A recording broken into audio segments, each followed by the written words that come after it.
दोस्तों, तो आज हम आपके लिए फिर से लेकर आए हैं करंट अफेयर्स। ठीक है, तो अब डेली कुछ ना कुछ आपके लिए करंट अफेयर्स लाया जाएगा। जो लेटेस्ट करंट अफेयर है, जो अभी तक आजकल के जो एग्ज़ाम्स आ रहे हैं उन सब में करंट अफेयर्स बहुत ज़्यादा पूछा जा रहा है। और करंट अफेयर्स से ही पॉलिटी, हिस्ट्री और ये सब भी उसी में सम्मिलित हो जाते हैं। तो हमें करंट अफेयर्स पर विशेष ध्यान देते हुए आगे बढ़ना है। तो हम चलते हैं। ये जुलाई का करंट अफेयर है, 1 जुलाई। इसमें जो अभी पढ़ाएंगे वो होगा 1 से लेकर 3 जुलाई तक। ठीक है, 1 से 3 जुलाई तक जो भी घटनाएं हुई हैं वो सब देखेंगे। देखो, तो शुरुआत करते हैं। Banking on world heritage G20 मुद्रा प्रदर्शनी। जो G20 मुद्रा प्रदर्शनी हुई है, ठीक है, उसमें से देखते हैं कौन कौन सी मुद्रा प्रदर्शन हुई है। देखो, 10 रुपया, 10 का रुपया और 20 का हुआ है, 100 का जो पुराना वाला नोट है ना, और जो नया वाला नोट है, इन सब के बारे में हुआ है। ये सभी मुद्राएं प्रदर्शित की गई हैं।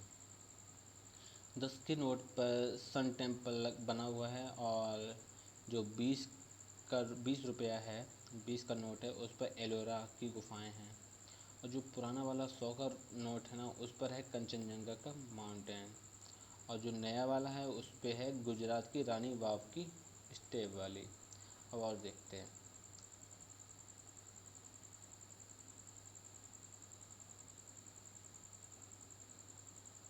भारत में बैंकिंग ऑन वर्ल्ड हेरिटेज प्रदर्शनी की मेजबानी कर रहा है। Bharat banking on world heritage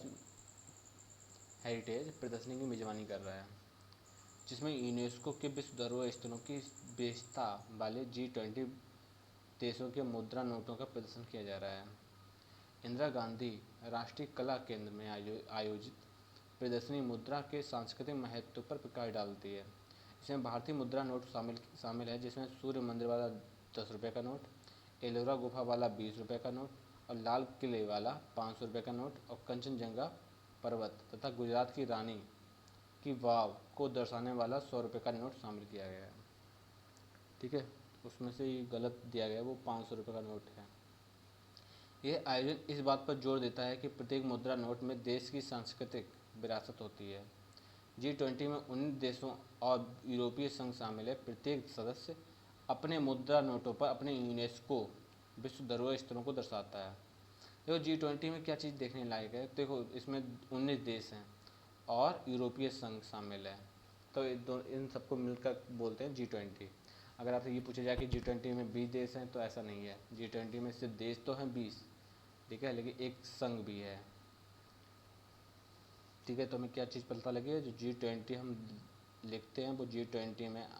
और इससे क्वेश्चन आया भी है कि क्या कि G20 में 20 देश सदस्य शामिल हैं, तो ऐसा नहीं है। G20 में 19 देश हैं, ठीक है, 19 कंट्री, और प्लस एक यूरोपीय संघ। ठीक है, उसके बाद आगे देखते हैं।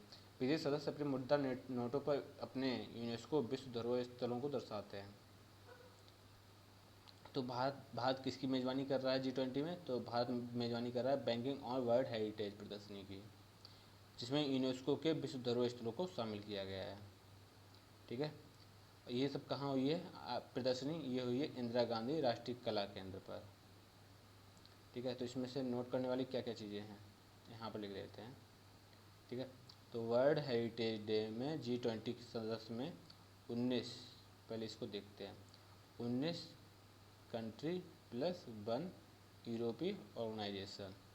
ओके, ये सब कहाँ, ये जो प्रदर्शनी हुई है वो कहाँ हुई है? वो हुई है इंदिरा गांधी।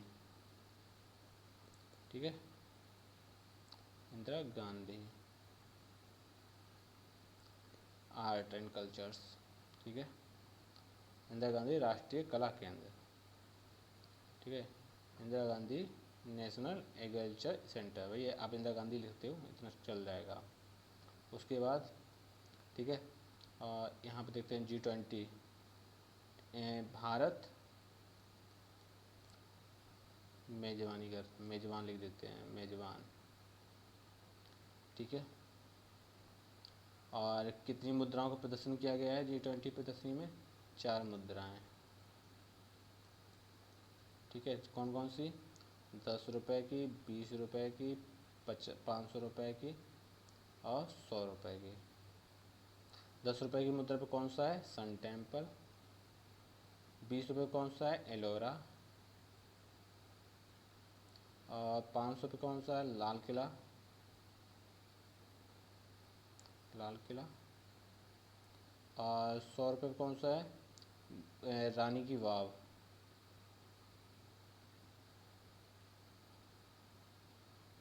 वाव, ठीक है। और ये कौन सा है? Banking on world heritage. तो ये चीज़ें आप किसी कॉपी पर किसी भी जगह लिख लेना, जिससे कि आपको आगे जब फ्यूचर में आप एक बार रिवीजन करोगे ना, तो आपको साफ साफ चीज़ें दिखाई दे जाएंगी। आगे बढ़ते हैं। संभावित कार्सिनोजन के रूप में एस्पार्टम टेम का वर्गीकरण, ठीक है। तो हाल ही में विश्व का सर्वाधिक सामान्य कृत्रिम मधुरक एक्सपार्टेम जांच के दायरे में आ गया है, क्योंकि इसे विश्व स्वास्थ्य संगठन WHO की कैंसर अनुसंधान, ठीक है, कि कैंसर अनुसंधान शाखा international agency for research on cancer IARC द्वारा संभावित कैंसर कारक पदार्थ घोषित किया गया है। IARC को वर्ष 1965 में विश्व स्वास्थ्य सभा के एक प्रस्ताव के द्वारा WHO की कैंसर के लिए एक विशेष एजेंसी के रूप में बनाया गया था। IARC का मुख्य उद्देश्य कैंसर अनुसंधान में अंतर्राष्ट्रीय सहयोग को बढ़ावा देना है। वर्तमान में 27 सदस्य देश शामिल हैं। एस्पार्टम का व्यापक रूप से उपयोग शीतल पेय, जेलेटिन, कन्फेक्शनरी, डेजर्ट और शर्करा मुक्त खांसी, ठीक है, शर्करा मुक्त खांसी की दवाओं सहित विभिन्न उत्पादों में किया जाता है, ठीक है।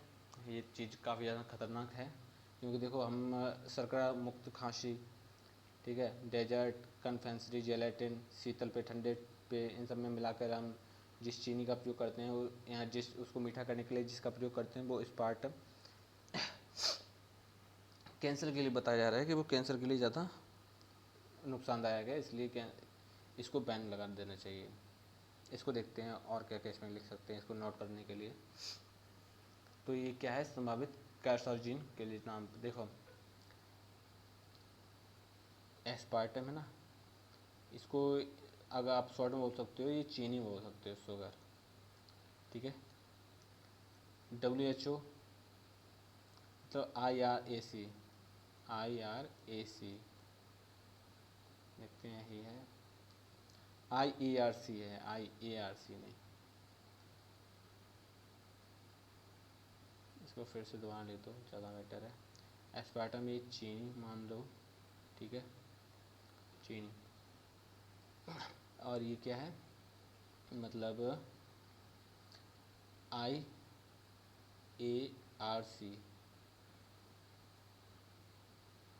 सही है, IARC, ठीक है। एक संस्था है, ऑर्गेनाइजेशन है,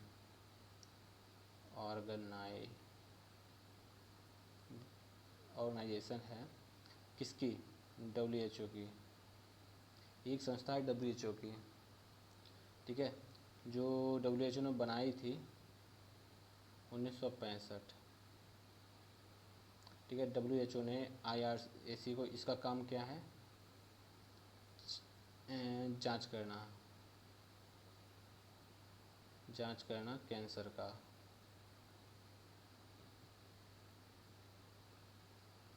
ठीक है। तो इसका काम क्या था? जांच करना कैंसर का, ठीक है।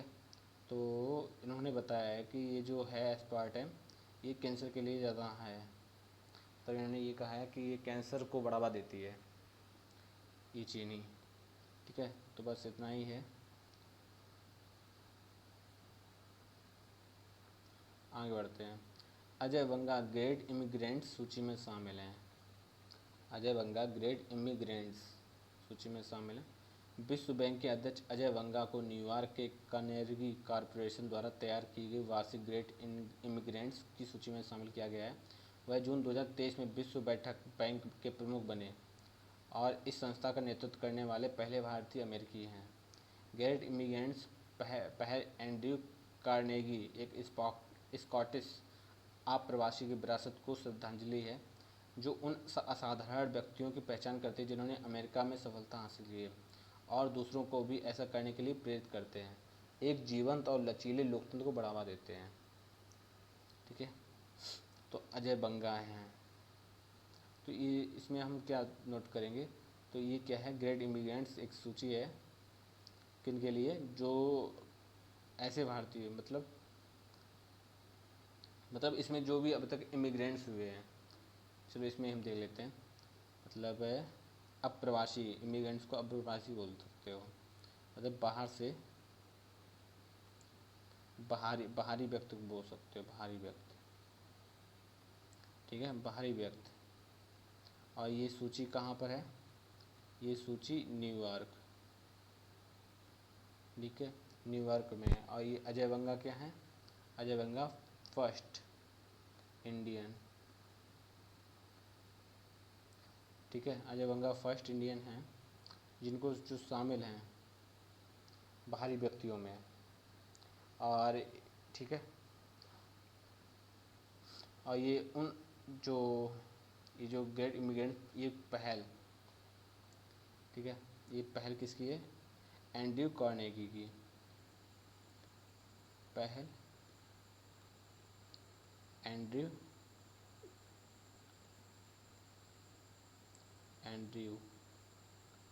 कार्नेगी। ठीक है, ये इनकी पहल थी। ठीक है, इनको श्रद्धांजलि के तौर पर ही दिया गया। आगे बढ़ते हैं। पाकिस्तान को $3 अरब ऋण के लिए अंतर्राष्ट्रीय मुद्रा कोष ने प्रारंभिक अनुमति दी। यानी कि पाकिस्तान को $3 अरब के उधार के लिए अंतर्राष्ट्रीय मुद्रा कोष IMF, ठीक है, ने प्रारंभिक अनुमति दी। पाकिस्तान सरकार के अंतर्राष्ट्रीय मुद्रा कोष के बीच $3 अरब बेल आउट को लेकर कर्मचारी स्तर पर सहमति बन गई। हालांकि यह समझौता जुलाई में IMF के कार्यकारी बोर्ड की सहमति पर निर्भर करेगा। $3 अरब का यह समझौता पाकिस्तान की उम्मीद से अधिक है। दरअसल IMF ने पाकिस्तान के साथ स्टैंड बाय एग्रीमेंट किया है। ठीक है, पाकिस्तान मुद्रा कोष की ओर से जारी होने वाले $2.5 अरब की राशि के लिए प्रयासरत था। यह वर्ष 2019 में $6.5 बेल आउट पैकेज का हिस्सा है। कर्मचारी स्तर के इस समझौते को पूरा करने के लिए पाकिस्तान के बैंक की ओर से सोमवार को ब्याज दर भी बढ़ाई गई थी। इसलिए प्रधानमंत्री शहबाज शरीफ की ओर से भी लगातार प्रयास किए जा रहे थे। पाकिस्तानी पीएम ने IMF की प्रबंधक निदेशक क्रिस्टलिना जॉर्जिया से कई बार मुलाकात की है। ठीक है, तो अब इसमें क्या देखते हैं। पहली बात है IMF, इसकी चेयरमैन कौन है, ठीक है, क्रिस्टलिना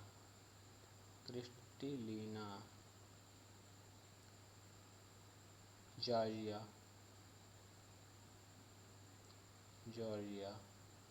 ठीक है, या ऐसे लिखते हो जॉर्जिया।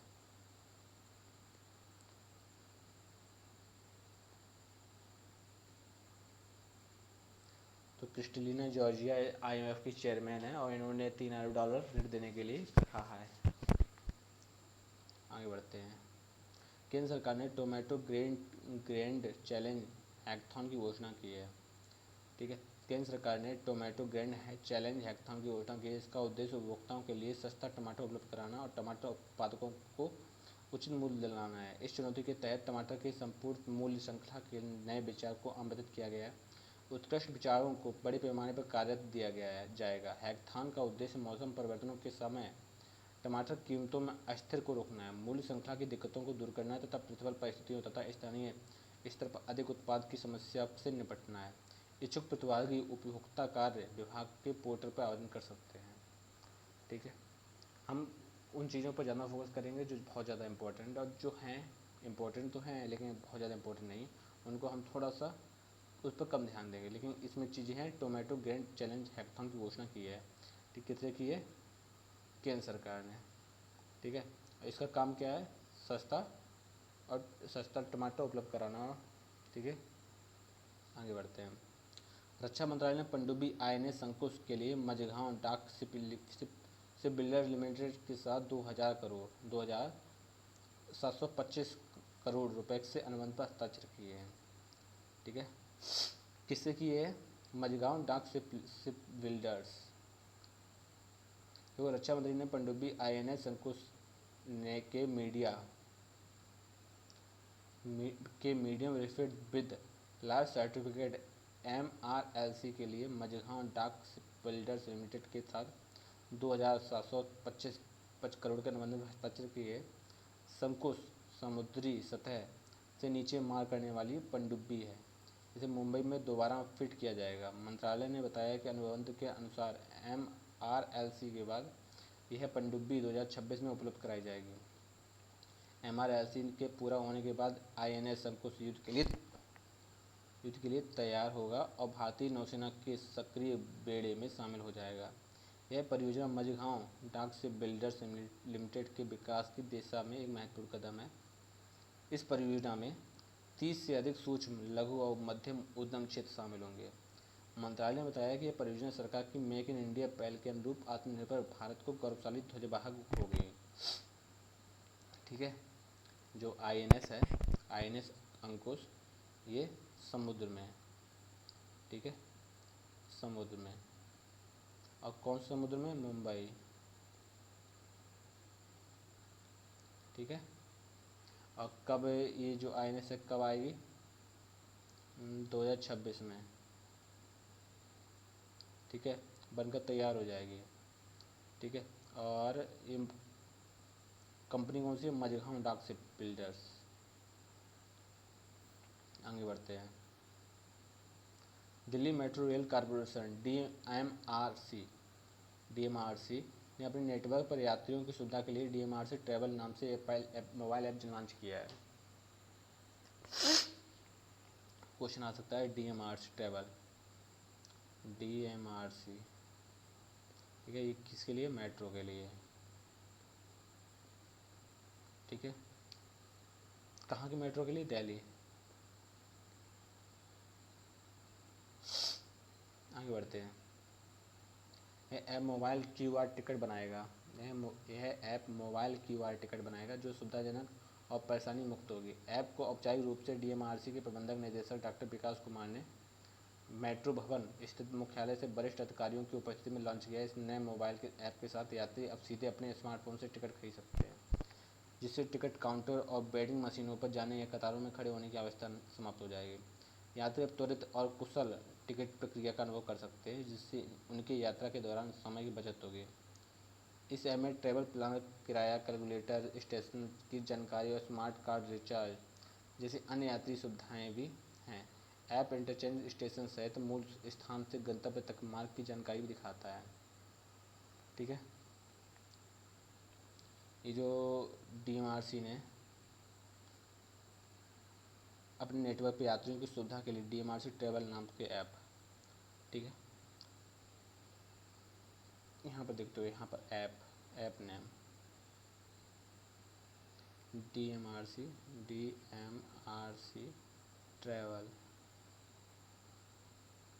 Travel app. ठीक है, और इसमें क्या है? QR कोड, और ये क्या है? Ticket, self ticket. ठीक है, आगे बढ़ते हैं। वायुसेना के लिए हल्के लड़ाकू विमान तेजस के उन्नत संस्करण MK-1A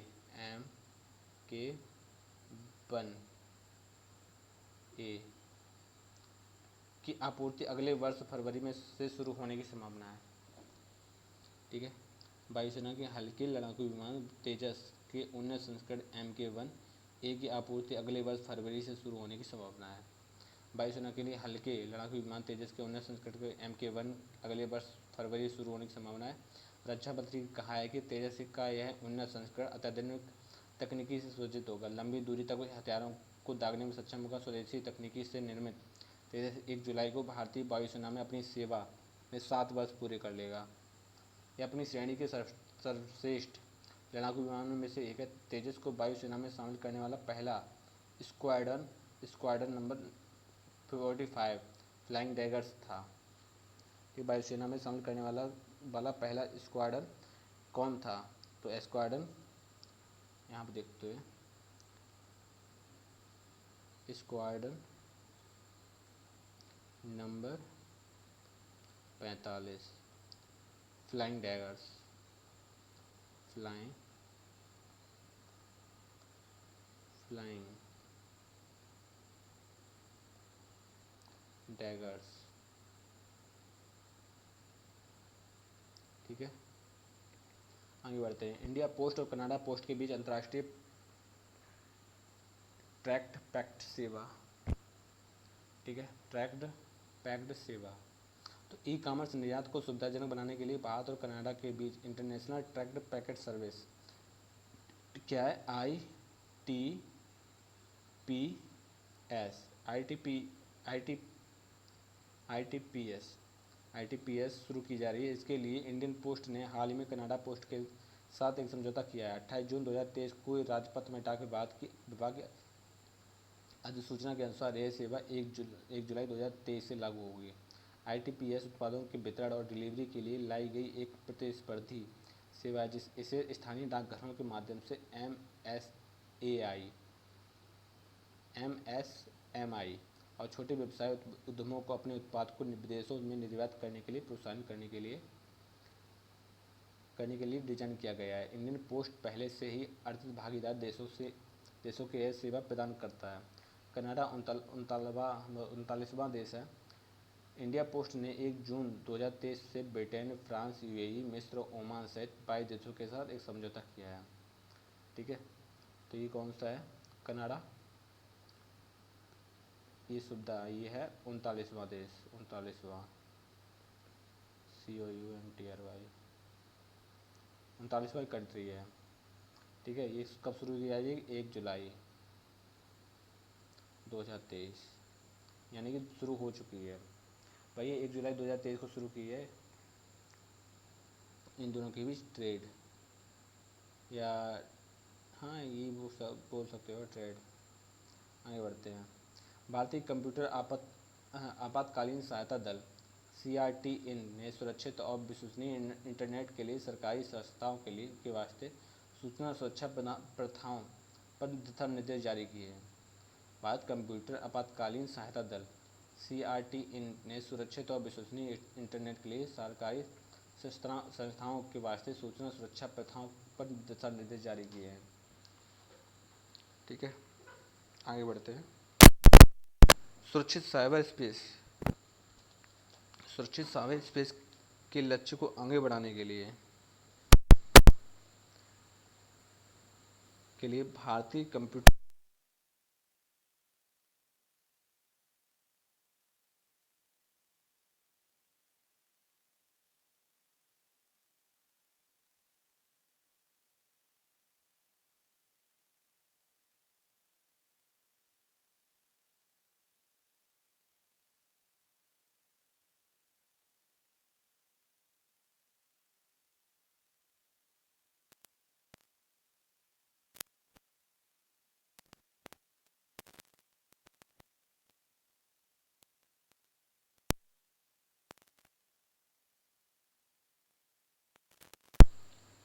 ठीक है,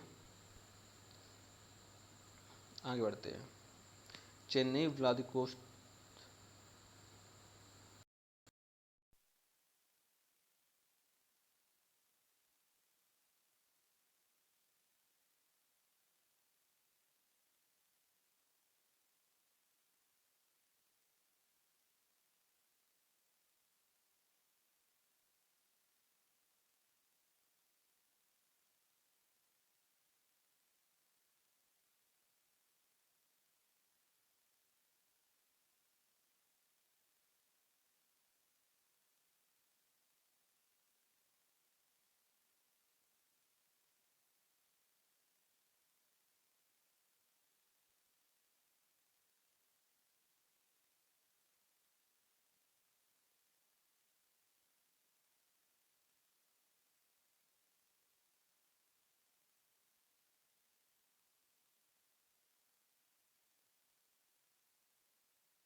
तो आते हैं दक्षिण कोरिया के बुसान में भारत ने ईरान को हराकर एशियाई कबड्डी चैंपियनशिप का खिताब जीता है। ठीक है, अब ये बुसान कौन सा वाला शहर है? आपने एक मूवी देखी होगी द ट्रेन टू बुसान, जिसमें ज़ॉम्बीज टाइप के कुछ होते हैं। ठीक है, तो ये वही वाला बुसान है, बुसान शहर जो दक्षिण कोरिया में है। ठीक है, तो यहाँ पर भारत ने ईरान को हराकर एशियाई कबड्डी चैंपियनशिप का खिताब जीत लिया है। ठीक है, तो दक्षिण कोरिया के बुसान में आयोजित एशियाई कबड्डी प्रतियोगिता 2023 के फाइनल में भारत ने ईरान को 42-32 से हरा दिया है। एशियाई कबड्डी प्रतियोगिता के 9 आयोजनों में से भारत का यह 8वां खिताब है। भारत के कप्तान पवन सहरावत ने अग्रिम पंक्ति में सुपर 10 का नेतृत्व किया। रक्षा पंक्ति के कुछ प्रयासों और पवन सहरावत तथा असलम ईमानदार के इस सफल प्रयासों ने 10वें मिनट में ईरान को धराशायी कर दिया। इससे पहले दिन में भारत ने हांगकांग को 64-20 से पराजित किया था। प्रतियोगिता में भारत, ईरान, जापान, कोरिया, चीनी, ताइपे और हांगकांग ने भी भाग लिया था। ठीक है, भारत ने लीग मुकाबले में भी सभी 5 मैच जीते और पदक तालिका पर शीर्ष पर रहा। भारत की सबसे बड़ी जीत लीग मुकाबले के पहले दिन कोरिया पर 63-13 मतलब 76-13 से दर्ज रहा। भारत की सबसे बड़ी ठीक है, भारतीय कबड्डी टीम के लिए अगली बड़ी चुनौती चीन के हांगझाओ ठीक है, बड़ी चुनौती चीन के हांगझाओ 23 सितंबर से 8 अक्टूबर के बीच आयोजित एशियाई खेलों में होगी। जकार्ता में 2018 में सेमीफाइनल में भारत को पराजित करने वाली ईरान की टीम एशियाई खेलों में दोबारा चैंपियन बनने की कोशिश करेगी। तो इससे हमको क्या पता लगा है कि भारत ने फाइनल में ईरान को हराकर ठीक है, अब ट्रॉफी अपने नाम कर ली है कबड्डी की। देश के सबसे पुराने फुटबॉल टूर्नामेंट डूरंड कप के 132वें संस्करण के ट्रॉफी टूर की शुरुआत में नई दिल्ली के मानेकशॉ सेंटर दिल्ली कैंट से हुई है। ठीक है, देश के सबसे बड़े फुटबॉल टूर्नामेंट कौन सा है? Durand cup. डूरंड कप किस में मिलता है? फुटबॉल में। ठीक है, कि 132वें संस्करण हुआ है, जो अब 132वां संस्करण हुआ है। और ट्रॉफी टूर ठीक है, ट्रॉफी टूर की शुरुआत नई दिल्ली के मानेकशॉ सेंटर दिल्ली कैंट से हुई है। मानेकशॉ। आगे बढ़ते हैं। तो देश के सबसे पुराने फुटबॉल टूर्नामेंट डूरंड कप के 132वें संस्करण के ट्रॉफी टूर की शुरुआत नई दिल्ली के मानेकशॉ सेंटर दिल्ली कैंट से हुई। थल सेना अध्यक्ष जनरल मनोज पांडे ठीक है, तो थल सेना अध्यक्ष जनरल मनोज पांडे, वायुसेना प्रमुख air chief of marshal BR Chaudhary ने ट्रॉफी को हरी झंडी दिखाई, मतलब ट्रॉफी को झंडी दिखाकर रवाना किया। यह टूर्नामेंट 3 अगस्त से 3 सितंबर तक कोलकाता में आयोजित किया जाएगा। डूरंड कप एशिया का सबसे पुराना और दुनिया का तीसरा सबसे पुराना फुटबॉल टूर्नामेंट है, जिसमें देश भर के शीर्ष भारतीय फुटबॉल क्लब भाग लेते हैं। टूर्नामेंट का उद्घाटन संस्करण 1888 में शिमला में हुआ था। ठीक है, तब इसकी शुरुआत एक आर्मी कप के रूप में हुई थी, जो केवल भारत में ब्रिटिश भारतीय सेना के सैनिकों के लिए हुआ करता था, लेकिन बाद में इसे नागरिक टीमों के लिए भी खोल दिया गया। डूरंड कप टूर्नामेंट में विजेता टीम 3 ट्रॉफियां लेकर जाती है, जिसमें डूरंड कप शामिल होता है, शिमला ट्रॉफी शामिल होती है और प्रेसिडेंट कप शामिल होता है।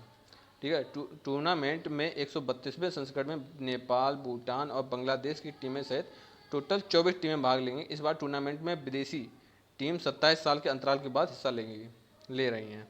मतलब ये जो डूरंड कप है ना, ये भारत के ही लोगों के लिए था, लेकिन अब इसमें मतलब फिर कुछ टाइम के लिए ये इसमें जो विदेशी टीम थी वो बंद कर दी गई थी, लेकिन अब 27 साल बाद इसमें विदेशी टीमें भी भाग लेंगी इस डूरंड कप में। और इसमें जो भी जीतता है उसको 3 ट्रॉफी मिलती हैं, एक तो डूरंड का, दूसरी शिमला ट्रॉफी और तीसरी प्रेसिडेंट कप। ठीक है, और इसकी शुरुआत 1888 में शिमला में हुआ था, और तब ये सिर्फ जो ब्रिटिश थे, तो ये कप ये जो खेल था वो सिर्फ ब्रिटिश लोगों के लिए था, लेकिन बाद में इसे सभी आम नागरिकों के लिए खोल दिया गया है। आगे देखते हैं। दीपिका पल्लीकल और हरिंदर पाल संधू ने हांगजो में एशियाई मिक्स्ड डबल्स स्क्वाश टूर्नामेंट में स्वर्ण पदक जीता है। दीपिका पल्लीकल और हरिंदर पाल संधू ने हांगजो में एशियाई मिक्स्ड डबल स्क्वाश टूर्नामेंट में स्वर्ण पदक जीता है। किसने किसने जीता है? दीपिका पल्लीकल और हरिंदर पाल संधू ने। कहाँ पे जीता है? हांगजो में। और क्या जीता? एशियाई मिक्स्ड डबल स्क्वाश टूर्नामेंट। तो दीपिका पल्लिकल और हरिंदर पाल सिंह संधू ने हंगजो में एशियाई मिक्स्ड डबल स्क्वाड टूर्नामेंट में स्वर्ण पदक जीत लिया है। तीसरी वरीयता प्राप्त दीपिका और हरिंदर ने दूसरी वरीयता प्राप्त मलेशिया के इवान यूएन और राचेल अर्नोल्ड को 2-0 से हराया है। अनहाद सिंह और अभय सिंह की जोड़ी ने भी शीर्ष वरीयता प्राप्त जोड़ी को हराकर कांस्य पदक जीता है। ठीक है, इसमें से इम्पोर्टेंट क्या हो जाता है, देखो इसमें से इम्पोर्टेंट हो जाता है दीपिका और हरिंदर। ठीक है, इन लोगों की फाइट हुई यूएन के Ivan plus Rachel Arnold.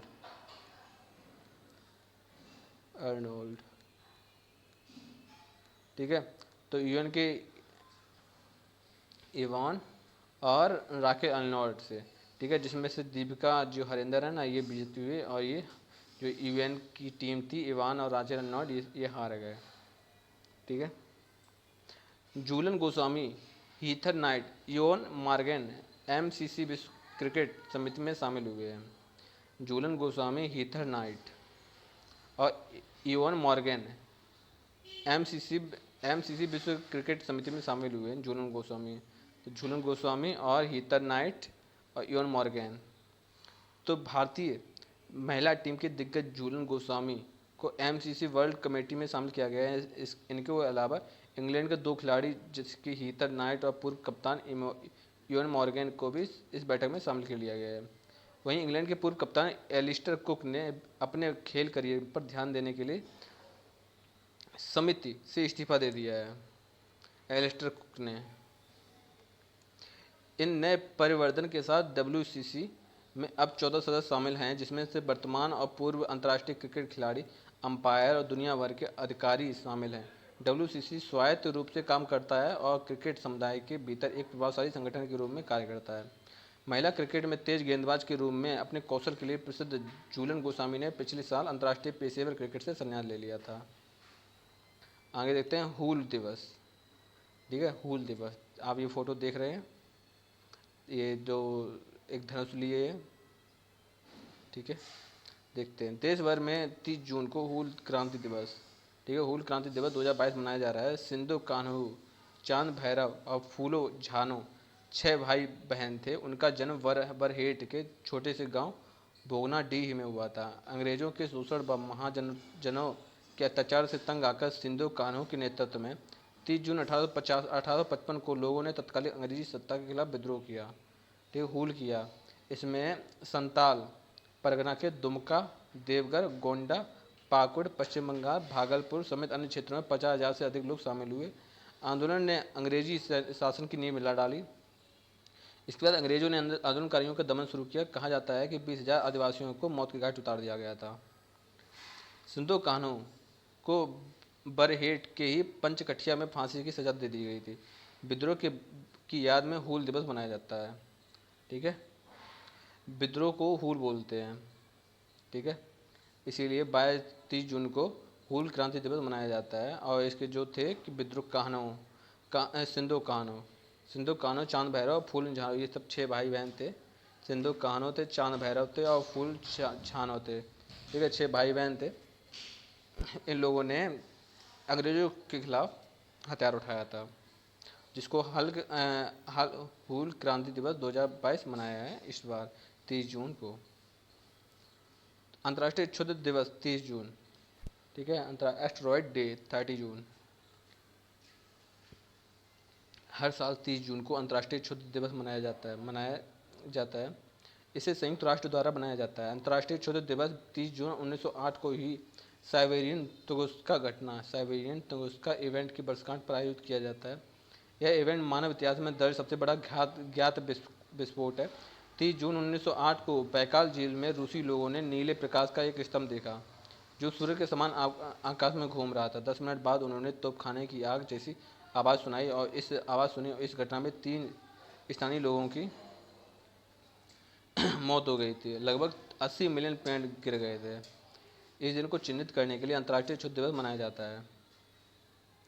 Lithium ion battery के अमेरिकी सह आविष्कारक जॉन वेनिस्टर गुडेनहफ का निधन। लिथियम आयन बैटरी के अमेरिकी सह आविष्कारक जॉन वेनिस्टर गुडेनहफ का निधन हो गया है। तो लिथियम आयन बैटरी के सह आविष्कारक और रसायन विज्ञान में 2019 के नोबेल पुरस्कार के सह विजेता प्रसिद्ध अमेरिकी वैज्ञानिक जॉन वेनिस्टर गुडेनहफ कब निधन हो गया है। लिथियम बैटरी आयन पर अपने ग्राउंड ब्रेकिंग काम के अलावा जॉन गुडेनहफ ने कंप्यूटर के लिए रैंडम एक्सेस मेमोरी, ठीक है, रैम के विकास में महत्वपूर्ण भूमिका निभाई है। कंप्यूटर प्रौद्योगिकी के क्षेत्र में उनके योगदान में अग्रणी वैज्ञानिक के रूप में उनकी विरासत को और मजबूत किया है। 2008 में जॉन गुडेनहफ ने अपनी आत्मकथा लिखी जिसका शीर्षक था विटनेस टू ग्रेस, जो उनके व्यक्तित्व इतिहास में उतरता है। तो ये इम्पोर्टेंट चीज़ क्या है कि लिथियम बैटरी के जो जन्मदाता हैं, जो आविष्कारक हैं, ठीक है, तो वो जॉन वेनिस्टर गुडेनहफ का निधन हो गया है। और गुडेनहफ इस तरह के दिखते थे, स्मार्ट बंदे थे। तो लिथियम बैटरी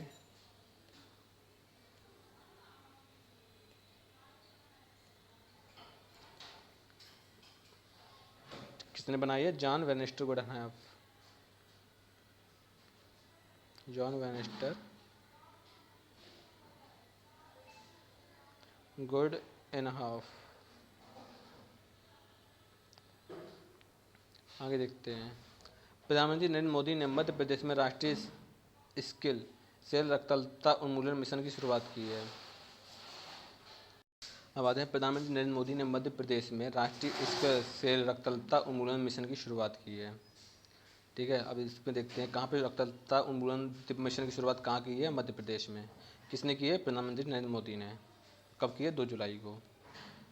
ठीक है, आगे देखते हैं इसमें क्या है कि प्रधानमंत्री नरेंद्र मोदी ने मध्य प्रदेश के शहडोल जिले में लालपुर गांव में राष्ट्रीय स्किल सेल एनीमिया उन्मूलन मिशन 2047 की शुरुआत की है। प्रधानमंत्री ने 3,57,00,000 आयुष्मान भारत प्रधानमंत्री जन आरोग्य योजना कार्ड वितरित करने का भी शुभारंभ किया। इस अवसर पर प्रधानमंत्री ने कहा कि दुनिया भर में स्किल सेल एनीमिया के कुल मामलों की आधी संख्या भारत में है, लेकिन आज़ादी के 70 साल बीत जाने के बाद भी इस ओर ध्यान नहीं दिया गया। यह रोग आदिवासी लोगों में ज़्यादा होता है और इसके उन्मूलन के लिए आज से एक अभियान की शुरुआत की जाएगी। प्रधानमंत्री ने कहा है कि आयुष्मान भारत कार्ड गरीब आदमी की जेब में 5 लाख रुपए के ATM कार्ड की तरह है, जिसकी मदद से वह देश में कहीं भी उपचार करा सकता है। तो ये काफ़ी ज़्यादा इम्पोर्टेंट है आयुष्मान भारत। ठीक है, ये आयुष्मान भारत प्रधानमंत्री जन आरोग्य योजना है और ये, ठीक है, ये कहाँ से शुरुआत की गई है? ये शुरुआत की गई है मध्य प्रदेश के शहडोल ज़िले से। ठीक है, क्योंकि मध्य प्रदेश में आदिवासी जातियाँ ज़्यादा हैं और प्रधानमंत्री ने इसका विमोचन किया है। ठीक है, जिसको बोलते हैं मध्य राष्ट्रीय स्किल सेल रक्तलता उन्मूलन मिशन। ठीक है, ये मध्य प्रदेश शुरुआत की गई है और प्रधानमंत्री नरेंद्र मोदी ने की है। प्रधानमंत्री नरेंद्र मोदी ने दिल्ली में 17वीं भारतीय सहकारी कांग्रेस को संबोधित किया है। प्रधानमंत्री नरेंद्र मोदी ने नई दिल्ली में 17वीं भारतीय सहकारी कांग्रेस को संबोधित किया है। तो प्रधानमंत्री श्री नरेंद्र मोदी ने अंतर्राष्ट्रीय सहकारिता दिवस के अवसर पर नई दिल्ली के प्रगति मैदान में 17वीं भारतीय सहकारी कांग्रेस को संबोधित किया है। 17वीं भारतीय सहकारी कांग्रेस का मुख्य विषय अमृतकाल जीवंत भारत के लिए सहयोग के माध्यम से समृद्धि। ठीक है, अमृतकाल जीवंत भारत के लिए सहयोग के माध्यम से समृद्धि है। श्री मोदी ने सहकारी विपणन, सहकारी विस्तार और सलाहकार सेवा पोर्टल के लिए ई-कॉमर्स वेबसाइट के पोर्टल लॉन्च किए। भारतीय राष्ट्रीय सहकारी संघ ने 2 दिन का भारतीय सहकारिता सम्मेलन आयोजित किया है। गृह और सहकारिता मंत्री अमित शाह इसकी अध्यक्षता कर रहे हैं। सहकारिता मंत्रालय के अनुसार इस सम्मेलन का उद्देश्य सहकारिता आंदोलन के विभिन्न रुझानों पर चर्चा करना, सफल सहकारी संगठनों की श्रेष्ठ पद्धतियों और सहकारिता क्षेत्र के सामने खड़ी चुनौतियों की जानकारी देना है। सम्मेलन में सहकारिता क्षेत्र से जुड़े 3,500 से अधिक प्रतिनिधि भाग ले रहे हैं। ठीक है, तो ये देखो, जो अमृतकाल जीवंत के लिए सहयोग के माध्यम से समृद्धि, ये, ठीक है, ये थीम है 17वीं भारतीय सहकारी कांग्रेस का। ठीक है, ये आयोजन हुआ था नई दिल्ली में और ये है क्या? अंतर्राष्ट्रीय सहकारिता दिवस। ठीक है, श्री नरेंद्र मोदी के द्वारा। इन्होंने क्या कहा है कि इन्होंने विपणन, सहकारी विस्तार और सलाहकार सेवा वेब पोर्टल के लिए ई-कॉमर्स वेबसाइट के पोर्टल लॉन्च किए हैं। ठीक है, इतना इम्पोर्टेंट है। G20 कारोबारी समूह की बैठक में B20 गुजरात के सूरत में शुरू हुआ है। G20 कारोबारी समूह की बैठक B20 गुजरात के सूरत में शुरू हुआ है। अब देखते हैं इसमें क्या है। तो G20 की भारत की अध्यक्षता में कारोबारी समूह की बैठक B20 गुजरात के सूरत में शुरू हुई है। बैठक में पत्तन, पोत, परिवहन और जल मार्ग मंत्री सर्बानंद सोनोवाल ने वैश्विक कारोबारी हस्तियों से कहा है कि प्रधानमंत्री नरेंद्र मोदी की अध्यक्षता में भारत आज दुनिया की 5वीं सबसे बड़ी अर्थव्यवस्था बना है। ठीक है, कौन सी अर्थव्यवस्था बना है? 5वीं सबसे बड़ी, और एक आकर्षक निवेश केंद्र के रूप में उभरा है। श्री सोनोवाल ने कहा है कि देश में सरकार बुनियादी ढांचे को मजबूत करने के लिए प्रति संकल्पित है। पिछले 9 वर्षों के दौरान बुनियादी ढांचे पर पूंजीगत व्यय काफ़ी बढ़ा है। उन्होंने कहा कि पिछले 9 वर्षों में देश में उद्योग जगत के लिए परिस्थितियां अनुकूल हुई हैं। श्री सोनोवाल ने कहा है कि अब भारत उत्कृष्ट डिजिटल ढांचे का एक वैश्विक केंद्र बन गया है। ठीक है जी, तो ये इसकी अध्यक्षता कौन कर रहा है? B20 की अध्यक्षता कौन कर रहा है? सर्बानंद सोनोवाल। ठीक है, ये कहाँ पर हुआ है? गुजरात, सूरत में। आगे देखते हैं, हमारा भारत है आज प्रेजेंट टाइम में कौन सी बड़ी व्यवस्था है? 5वीं। आगे बढ़ते हैं। सरकार ने सार्वजनिक क्षेत्र के बैंकों और पात्र निजी बैंक क्षेत्र के बैंकों को महिला सम्मान बचत प्रमाण पत्र 2023 को लागू करने और संचालित करने की अनुमति दी है। सरकार ने सार्वजनिक क्षेत्र के बैंकों को, यानी कि जो कॉमर्शियल बैंक हैं, जो पब्लिक सेक्टर बैंक हैं, बैंकों और पात्र निजी क्षेत्रों के बैंकों को महिला सम्मान बचत प्रमाण पत्र 2023 को लागू करने और संचालित करने की अनुमति दी है, जिसके आप ये देख रहे हैं, महिला सम्मान सेविंग सर्टिफिकेट। आगे देखते हैं इसमें क्या है। तो सरकार ने सार्वजनिक क्षेत्र के बैंकों और निजी क्षेत्र के बैंकों को महिला सम्मान बचत प्रमाण पत्र 2023 को लागू करने और संचालित करने की अनुमति दी है। इस योजना के तहत 2 साल के कार्यकाल के लिए 31 मार्च 2025 को या उससे पहले खाता खोला जा सकता है। इसके साथ ही यह योजना अब डाकघरों और पात्र अनुसूचित बैंकों में सदस्यता के लिए भी उपलब्ध होगी। वित्त मंत्रालय ने कहा है कि यह योजना डाक विभाग के माध्यम से इस साल 1 अप्रैल से प्रचलन में है। न्यूनतम 1,000 रुपये और अधिकतम 2 लाख की सीमा के भीतर राशि जमा की जा सकती है। योजना के तहत की गई जमा राशि का पर प्रतिशत प्रति वर्ष 5.57% की दर से ब्याज लगेगा, जो त्रैमासिक रूप से जोड़ा जाएगा। इस तरह प्रभावी ब्याज दर लगभग 7.7% होगी। इस योजना की घोषणा केंद्रीय बजट 2023-24 में की गई है। खाताधारक योजना खाते में से राशि का अधिकतम 40% तक निकाल लेने के पात्र होंगे। ठीक है, जो है कि सरकार ने सब जो बैंकों में, निजी क्षेत्रों में बैंकों को महिला सम्मान बचत प्रमाण पत्र है ना, इसमें ये है कि ये 2 साल के लिए है। ठीक है, और इसमें जो भी इसके साथ डाकघरों और पात्र अनुसूचित बैंकों के सदस्यों के लिए भी उपलब्ध है। वित्त मंत्री ने कहा है कि योजना डाक विभाग के माध्यम से 1 अप्रैल से संचालन में आ गई। ठीक है, किसकी? 1 अप्रैल से। ठीक है, 1 अप्रैल से संचालन में आएगी। और इसमें 1,000 से, इसमें देखो इसमें क्या है, यानी कि 1,000 से लेकर 2 लाख तक, 2 लाख ही है ना? हाँ, 2 लाख तक।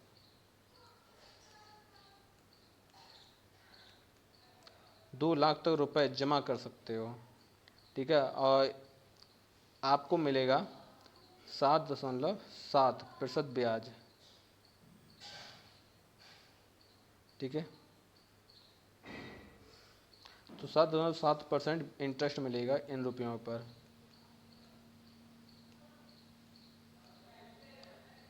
और जब आप अगर निकालना चाहो रुपए, तो आप 40,000 तक निकाल सकते हो। 40% तक निकाल सकते हो, 40% तक निकाल सकते हो रुपए।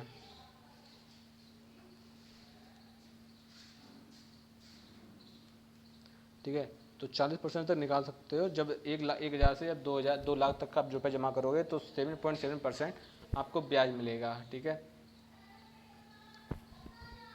आगे देखते हैं। सुबनसिरी लोअर जल विद्युत परियोजना पर बांध का निर्माण पूरा। सुबनसिरी लोअर जल विद्युत परियोजना पर बांध का निर्माण पूरा हो गया है। अब देखते हैं, ये देखो जैसे कि आपको ये दिखाई दे रहा है बांध। ठीक है, देखो जैसे कि नॉर्मल से बांध होते हैं वैसा ही है। अब आपको कुछ इसमें कुछ ऐसा नहीं दिखेगा, लेकिन हाँ देखते हैं सुबनसिरी। इसमें देखो, इसमें सबसे ज़्यादा इंपॉर्टेंट क्या है? पहली तो ये नाम, सुबनसिरी लोअर जल विद्युत परियोजना। ठीक है, जो बांध का निर्माण हुआ है वो कहाँ हुआ है, वो किस जल विद्युत परियोजना पे हुआ है, तो वो है सुबनसिरी लोअर जल विद्युत परियोजना। तो ये कहाँ पे, अरुणाचल प्रदेश व असम में स्थित, अरुणाचल प्रदेश और असम में स्थित NHPC लिमिटेड द्वारा क्रियान्वित की जा रही 2000 मेगावाट की सुबनसिरी लोअर जल विद्युत परियोजना को पूरा करने और एक महत्वपूर्ण उपलब्धि प्राप्त करने की दिशा में सभी ब्लॉकों में शीर्ष ऊंचाई के स्तर 210 मीटर के उच्चतम स्तर तक बांध का निर्माण कार्य 29 जून 2023 को पूरा हो गया है। ये ऊंचाई स्तर का मतलब समुद्र स्तर के संबंध में ऊंचाई से है। राष्ट्रीय जल विद्युत ऊर्जा निगम ने सूचित किया है कि ये परियोजना का 90% से अधिक काम पहले ही पूरा हो चुका है। बांध, पावर हाउस और हाइड्रो मैकेनिकल वर्क्स सहित सभी प्रमुख घटकों का निर्माण कार्य तेजी से पूरा होने की दिशा में अग्रसर है। रेडियल गेटों का बचा हुआ काम मानसून सीजन के बाद पूरा हो जाएगा। वित्तीय वर्ष 2023-24 के अंत तक बिजली उत्पादन शुरू होने की उम्मीद है। पूरा होने पर सुबनसिरी लोअर जल विद्युत परियोजना 90% डिपेंडेंट वर्ष में लगभग 7500 मिलियन किलोवाट प्रति घंटे यानी घंटे वार्षिक की दर से बिजली पैदा करेगा। ठीक है, तो ये इसकी लंबाई कितनी है, इस बांध की 210 मीटर। ठीक है, और पूरा 2000 मेगावाट की सुबनसिरी लोअर जल विद्युत परियोजना को पूरा करने का लक्ष्य रखा गया है। ये कहाँ पर है, ये है अरुणाचल प्रदेश, अरुणाचल और असम। ठीक है, ये अरुणाचल और असम में स्थित है। किसके द्वारा है,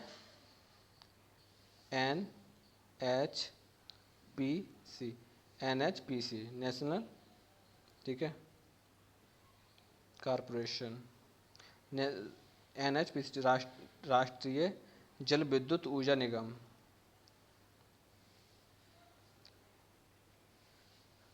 तो सुबनसिरी जल विद्युत परियोजना में इतना ही है कि अरुणाचल प्रदेश और असम में स्थित है और ये किसके द्वारा लगाया जा रहा है, NHPC के द्वारा लगाया जा रहा है। और लगभग कितनी ऊर्जा प्राप्त करने का लक्ष्य रखा गया, लगभग 35 मतलब 7500 मिलियन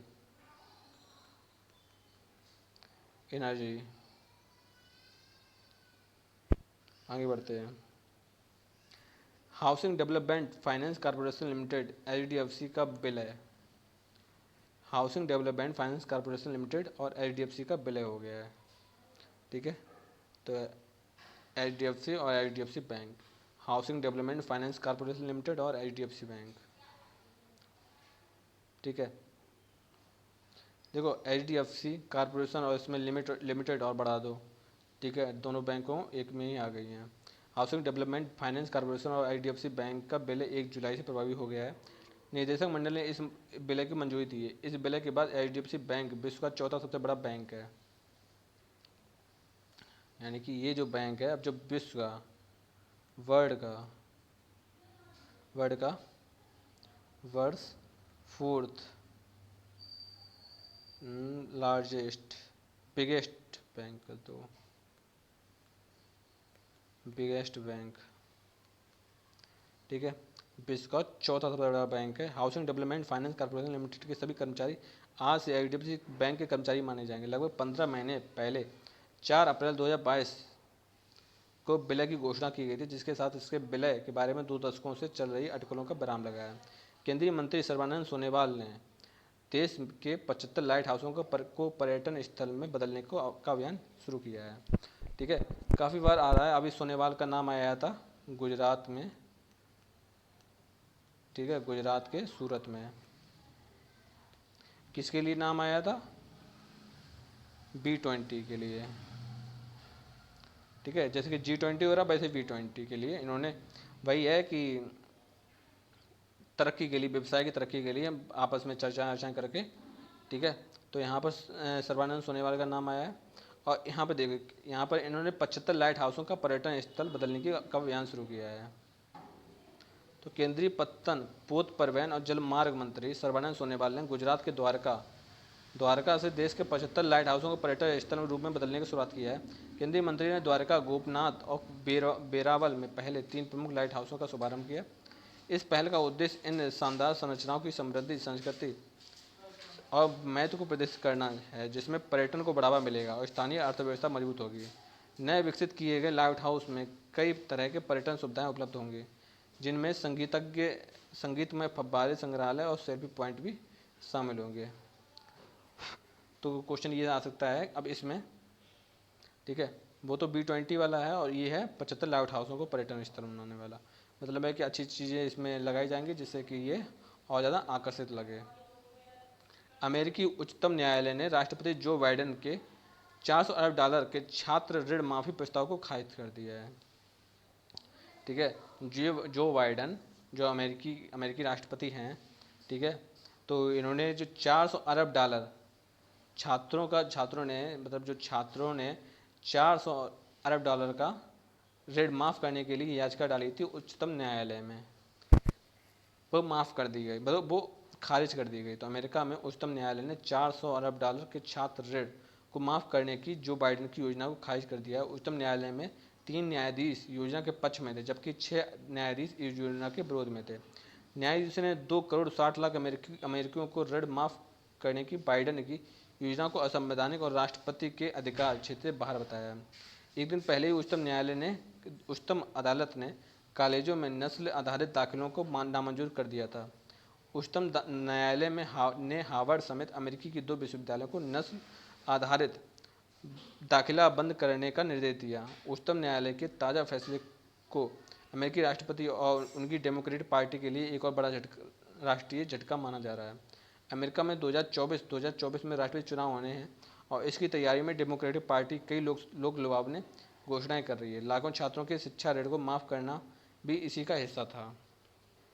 ठीक है, तो क्वेश्चन आ सकता है कि $400 अरब, ठीक है, $400 अरब जो छात्र हैं उनका ऋण माफ़ करने के लिए किस कंट्री के राष्ट्रपति की याचिका समाप्त कर दी गई। तो वो USA की कंट्री। अब वो राष्ट्रपति कौन है, वो है जो बाइडेन। आगे बढ़ते हैं। भारतीय नौसेना के राडा और सुमेधा, ठीक है, युद्धपोतों ने कल बंगाल की खाड़ी में फ्रांस की नौसेना के पोत सरकॉफ के साथ समुद्र में अभ्यास किया है। भारतीय नौसेना के राडा और सुमेधा युद्धपोतों ने कल बंगाल की खाड़ी में फ्रांस की नौसेना के पोत सरकॉफ, ठीक है, सरकॉफ के साथ समुद्र से अभ्यास किया है।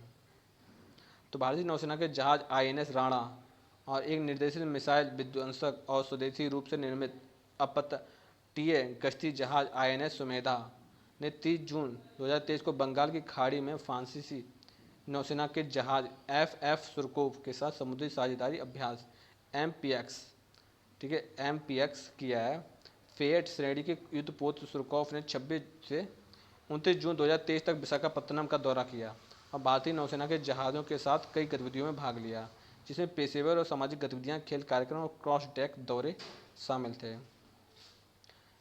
केंद्रीय गृह एवं सहकारिता मंत्री श्री अमित शाह ने state disaster response fund SDRF के तहत 19 राज्य सरकारों को, ठीक है, 6194.40 करोड़ रुपए जारी करने की मंजूरी दी है। तो केंद्रीय गृह एवं सहकारिता मंत्री अमित शाह ने स्टेट डिजास्टर रिस्पांस फंड के तहत 19 राज्यों को 6194.40 करोड़ रुपए जारी करने की मंजूरी दी है। तो केंद्रीय गृह मंत्री एवं सहकारिता मंत्री अमित शाह ने स्टेट डिजास्टर रिस्पांस SDRF के तहत 19 राज्य सरकारों को लगभग 6194.40 करोड़ रुपए जारी करने की मंजूरी दी है। इस राशि में वर्ष 2022 से 23 के लिए 4 राज्यों छत्तीसगढ़ हो गया, मेघालय, तेलंगाना, उत्तर प्रदेश को SDRF के केंद्रीय हिस्से के रूप में 1209.60 करोड़ रुपए और 15 राज्यों से आंध्र प्रदेश, अरुणाचल प्रदेश, असम, बिहार, गोवा, हिमाचल प्रदेश, केरल, महाराष्ट्र, मणिपुर, मेघालय, उड़ीसा, पंजाब, तमिलनाडु, त्रिपुरा को वर्ष 2023-24 के लिए 4984.80 करोड़ रुपए शामिल हैं। इस धनराशि का उपयोग राज्य मौजूदा मानसून सीजन के दौरान राहत उपायों के लिए कर सकेंगे। प्रधानमंत्री श्री नरेंद्र मोदी जी के नेतृत्व में केंद्र सरकार ने पहले ही वर्ष 2023-24 के दौरान 9 राज्यों को SDRF के केंद्रीय हिस्से के रूप में 36.94 करोड़ मतलब 49.40 करोड़ रुपए जारी करने की मंजूरी दी है। 15वें वित्त आयोग की सिफारिशों के आधार पर केंद्र सरकार ने वर्ष 2021-22 से 2025-26 के लिए एसडीआरएफ के लिए 1,28,122.40 करोड़ रुपए आवंटित किए हैं। ठीक है, तो इसमें इम्पोर्टेंट क्या है, इम्पोर्टेंट चीज़ देखते हैं। तो जो अमित शाह हैं वो कौन है, केंद्रीय गृह एवं सहकारिता मंत्री। ठीक है, इन्होंने स्टेट डिजास्टर रिस्पांस फंड के तहत 6194 करोड़ रुपए 19 राज्य सरकारों को जारी करने की घोषणा की है। इससे पहले जो नरेंद्र मोदी हैं उन्होंने भी एसडीआरएफ के तहत 1,28,112 करोड़ रुपए आवंटित किए थे 15वें वित्त आयोग की सिफारिश पर। आगे देखते हैं। भारतीय वायुसेना तरंग शक्ति अभ्यास का आयोजन करेगी। तो भारतीय वायुसेना किस शब्द का अभ्यास करेगी, तरंग शक्ति का अभ्यास करेगी, जैसा कि आप देख रहे हैं ना। ठीक है, तो भाई आईएएफ तरंग शक्ति नामक एक महत्वपूर्ण बहुपक्षीय अभ्यास आयोजित करने की तैयारी में है। इस अभ्यास का उद्देश्य 12 देशों की वायुसेनाओं के साथ सैन्य सहयोग को बढ़ाना है। यह भारत में आयोजित अब तक का सबसे बड़ा हवाई अभ्यास होने का अनुमान है, जिसमें विभिन्न देशों और उनकी सैन्य संपत्ति की भागीदारी शामिल हुई। हालांकि अभ्यास के स्थान का खुलासा नहीं किया गया है। फ्रांस, ऑस्ट्रेलिया, अमेरिका और यूनाइटेड किंगडम जैसे देशों की वायुसेनाओं के तरंग शक्ति में शामिल होने की उम्मीद है। यह अभ्यास इस अक्टूबर से नवंबर में होने वाला है। 6 वायुसेनाएं इस अभ्यास में सक्रिय रूप से भाग लेंगी, जबकि शेष देश पर्यवेक्षक के रूप में भाग लेंगे। हालांकि अभ्यास के लिए अंतिम मंजूरी सरकार से लंबित है। ठीक है, तो इसमें कितनी सेनाएं भाग लेंगी, इसमें 12 देशों की। ठीक है, तो ये किसके बीच होता है 12 देशों, मतलब ये है कि ये तरंग शक्ति है, ये एयरफोर्स के लिए, आईएएफ। आगे बढ़ते हैं, हम आगे देखते हैं। भारत के 9 राज्यों के 12 स्टार्टअप यूथ को लैब नेशनल इनोवेशन डायलॉग 2022 में विजेता बने हैं। भारत के 9 राज्य हैं, 9 राज्य के 12 स्टार्टअप हैं, यूथ को लैब नेशनल इनोवेशन डायलॉग 2022 में विजेता बने हैं। जैसे कि हम इसे देख रहे हैं, कुछ ना कुछ क्रिएट किया जा रहा है। स्टार्टअप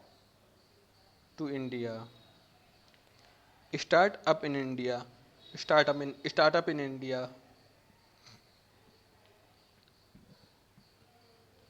तो कितने हैं, 9 राज्य, 9 स्टेट। ठीक है, लैब नेशनल इनोवेशन डायलॉग, जो 12 स्टार्टअप हैं, 9 देश के 12 स्टार्टअप। ठीक है, आगे वो देखते हैं। कृषि, एड टेक, महिलाओं की आजीविका, चक्रीय अर्थव्यवस्था और जैव विविधता में काम करने वाले 9 भारतीय राज्यों के 12 स्टार्टअप को यूथ को lab national innovation dialogue India के 5वें संस्करण में विजेता घोषित किया गया। संयुक्त राष्ट्र विकास कार्यक्रम यूएनडीपी और सिटी फाउंडेशन द्वारा 2017 में सह निर्मित यूथ को लैब का उद्देश्य युवाओं को सशक्त बनाने और उसमें निवेश करने के लिए एशिया प्रशांत क्षेत्र के देशों के लिए एक साझा एजेंडा स्थापित किया गया है, जिससे कि वे नेतृत्व, सामाजिक नवोन्मेषण और उद्यमिता के माध्यम से सतत विकास लक्ष्य एसडीजी कार्यान्वयन में तेजी ला सकेंगे। यूथ को लैब को 2019 में नीति आयोग के अटल इनोवेशन मिशन के साथ साझेदारी में भारत में लॉन्च किया गया। वर्ष 2022-23 के संस्करण में देश भर के 28 राज्यों में 378 आवेदन प्राप्त हुए हैं। ठीक है, तो एशिया प्रशांत क्षेत्र के देशों के लिए साझा एजेंडा स्थापित करने का है, और ये संयुक्त राष्ट्र कार्यक्रम यूएनडीपी के और सिटी फाउंडेशन द्वारा सह निर्मित है। ठीक है, तो देखते हैं ये क्या है, यूएनडीपी प्लस सिटी फाउंडेशन।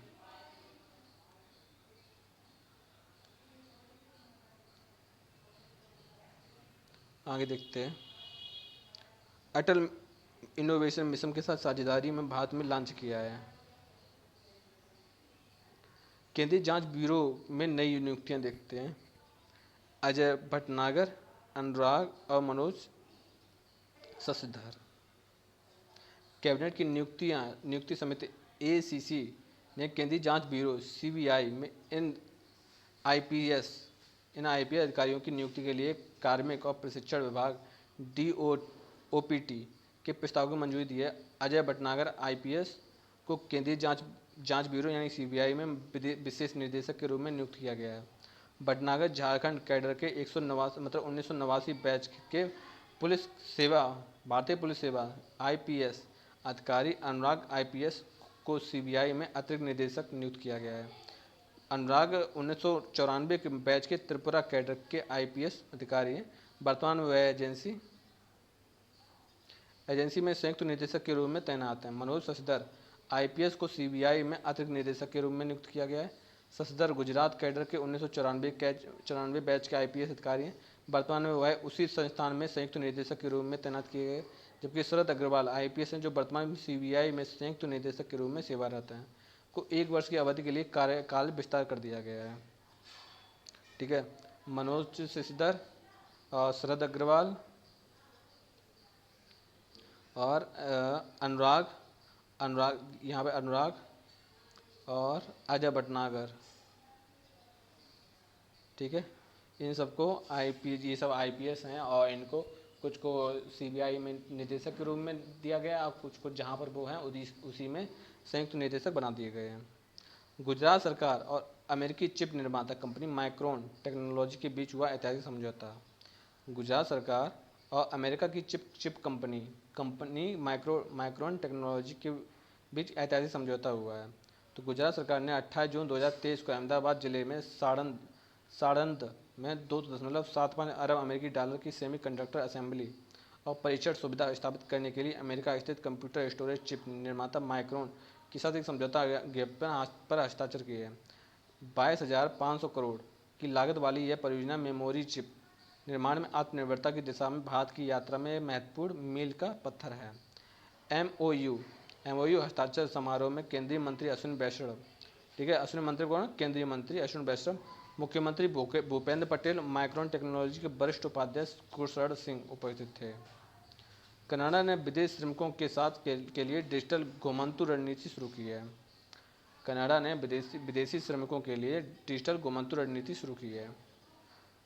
तो कनाडा का ये एजेंडा होता है, आप देख सकते हैं। तो कनाडा ने विशेष रूप से तकनीकी उद्योग में कुशल श्रमिकों की कमी को दूर करने के लिए एक सक्रिय दृष्टिकोण अपनाया है। टोरंटो में कॉलिजन के तकनीकी सम्मेलन के दौरान देश के आप्रवासन मंत्री दुनिया भर से प्रतिभाशाली व्यक्तियों को आकर्षित करने के उद्देश्य से एक डिजिटल घुमंतु रणनीति शुरू करने की घोषणा की है। तो रणनीति के तहत विदेशी श्रमिकों को 6 महीने तक कनाडा में रहने की अनुमति है। यदि उन्हें अपने प्रवास के दौरान नौकरी का प्रस्ताव मिलता है तो उनके पास देश में अपना समय बढ़ाने का अवसर होता है। यह पहल कनाडा के तकनीकी क्षेत्र में कुशल पेशेवरों की कमी को दूर करने के लिए बनाई गई है। गुस्ताव क्लिम्ट की पेंटिंग को 108 मिलियन डॉलर की नीलाम किया गया है। तो क्वेश्चन ऐसा पूछा जाता है कि 108 मिलियन डॉलर की नीलाम की गई पेंटिंग किसने बनाई थी? तो वो थी गुस्ताव क्लिम्ट की पेंटिंग। तो प्रसिद्ध ऑस्ट्रेलियाई कलाकार गुस्ताव क्लिमेंट की पेंटिंग ने लंदन में एक नीलामी की बिक्री के साथ इतिहास रच दिया है। गुस्ताव क्लिमेंट की अंतिम कृति, जिसका शीर्षक डैम मिट फैचर या लेडी विद अ फैन, ठीक है, लेडी विद अ फैन को सोथम्बी की नीलामी में $85 मिलियन लगभग $108 मिलियन की आश्चर्यजनक कीमत मिली है। इस बिक्री ने यूरोपीय नीलामी में अब तक की बेची गई सबसे महंगी कलाकृति बना दिया है, जिसे दुनिया में सबसे अधिक मांग वाले कलाकारों में से एक रूप में क्लिमेंट की स्थिति मजबूत हो गई है। 1918 में गुस्ताव क्लिमेंट के निधन के बाद उनका अंतिम चित्र उनके वियना स्टूडियो में एक चित्रफलक पर पाया गया था। कीमोन में एक अज्ञात महिला को चित्रित करने वाली कलाकृति क्लिमेंट की विशिष्ट समृद्ध अव्यंजक शैली को प्रदर्शित करती है, जो चीनी रूपांकनों और जापानी वुड ब्लॉक पैटर्न से प्रेरणा लेती है।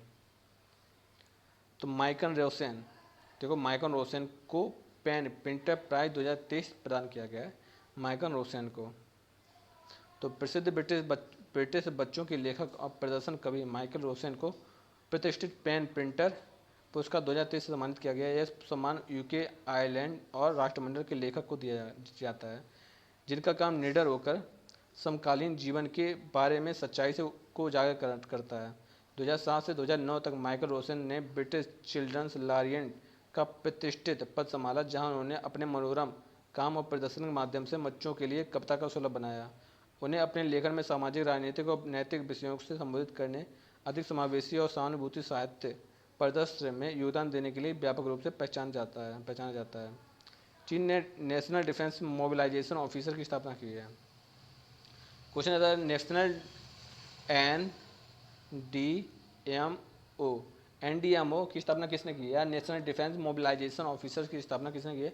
तो ये स्थापना की है चीन ने। चीन ने आकस्मिकताओं या तनाव की स्थिति में अपनी तैयारी बढ़ाने की कोशिश करते हुए अपने सैनिकों को जुटाने में नए दृष्टिकोण अपनाए हैं। इन विकासों से राष्ट्रीय रक्षा मोबिलाइजेशन कार्यालयों की स्थापना हुई जो स्थानीय स्तर पर महत्वपूर्ण कार्य करते हैं।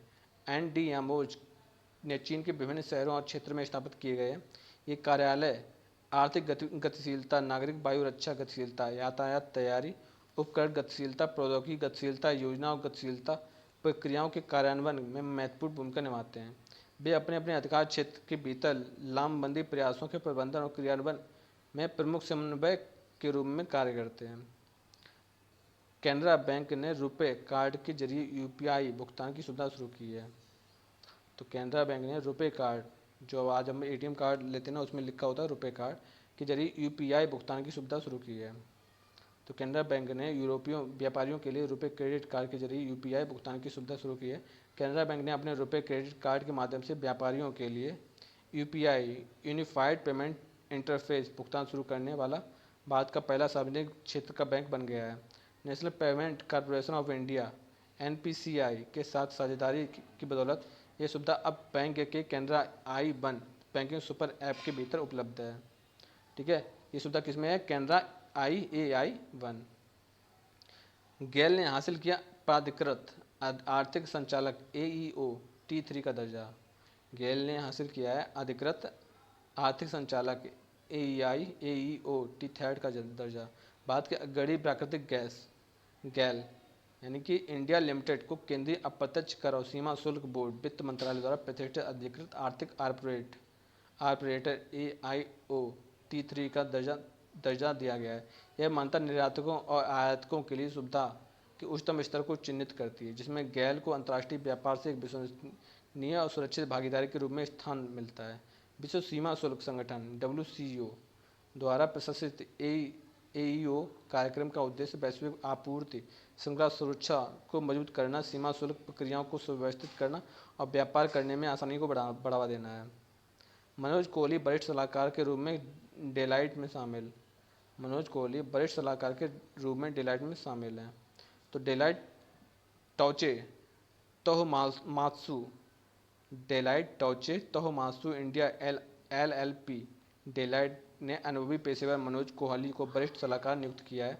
30 से अधिक देशों में 4 दशकों में से अधिक के शानदार करियर के साथ कोहली ने अपने 7 वर्षों तक सॉफ्टबैंक इंडिया की कंट्री हेड के रूप में कार्य किया था। उन्होंने 12 वर्षों तक भारत एयरटेल के CEO और प्रबंधन निदेशक के रूप में काम किया। मेटा ने भारतीय स्टार्टअप और ऐप डेवलपर्स के लिए $250 के मिश्रित वास्तविकता कार्यक्रम शुरू किया है। तो मार्क जुकरबर्ग ने मेटा ने घोषणा की है कि उसने एक नया प्रोग्राम मिक्स्ड रियलिटी लॉन्च किया है, जिसमें भारतीय स्टार्टअप और डेवलपर्स को ऐप्स और अनुभव बनाने के लिए 25,000 लगभग $2.5 लाख का अनुदान शामिल है। स्टार्टअप मेटा के प्लेटफॉर्म, कंपनी की मशीन धारणा की विस्तृत श्रृंखला और मेटा क्वेस्ट प्लेटफॉर्म और मेटावर्स के लिए AI क्षमताओं का उपयोग करके ऐप बना सकते हैं। कंपनी ने कहा है कि फंड नवाचार को बढ़ावा देने और देश में XR प्रौद्योगिकी का एक पारिस्थितिक तंत्र बनाना चाहता है। केंद्र सरकार ने ग्रीन क्रेडिट प्रोग्राम का मसौदा तैयार किया है। केंद्र सरकार ने ग्रीन क्रेडिट प्रोग्राम का मसौदा तैयार किया है। तो केंद्र सरकार ने जारी किया गया ग्रीन क्रेडिट प्रोग्राम का मसौदा। पर्यावरण हितैषी कदमों के लिए ग्रीन क्रेडिट देने की व्यवस्था बनाएगी सरकार। हर व्यक्ति, संस्था, कंपनी एवं उद्योग को ग्रीन क्रेडिट पाने का मिलेगा मौका। पहले चरण में ऐसी गतिविधियों को शामिल किया जाएगा जिनके बदले ग्रीन क्रेडिट मिलेगा। जैसे कि आपको ये दिख रहा है कि दो हाथों के बीच में, ठीक है, हरियाली है और ऊपर सूर्य है। तो केंद्र सरकार ने पर्यावरण संरक्षण के प्रयासों को गति देने के लिए बड़ी पहल की है। पर्यावरण मंत्रालय ने ग्रीन क्रेडिट प्रोग्राम के क्रियान्वयन से 2023 का मसौदा जारी किया है। इसके तहत पर्यावरण संरक्षण के प्रयासों के लिए लोगों को ग्रीन क्रेडिट दिया जाएगा। इससे ग्रीन क्रेडिट को बेचना संभव होगा। मंत्रालय की ओर से जारी नोटिफिकेशन के अनुसार ग्रीन क्रेडिट प्रोग्राम के माध्यम से निजी क्षेत्र के उद्यमों और कंपनियों के साथ साथ अपने अन्य लोगों को ऐसी गतिविधियों के लिए प्रोत्साहित किया जा सकेगा जिससे कार्बन उत्सर्जित नियंत्रित होता है। इसका अहम उद्देश्य इस दिशा में एक बाजार आधारित व्यवस्था तैयार करना है। संयुक्त राष्ट्र प्रमुख ने चीन के हाओ ओलियांग जू को यूएनडीपी के उप प्रमुख के रूप में नियुक्त किया है। यूएन ने, ठीक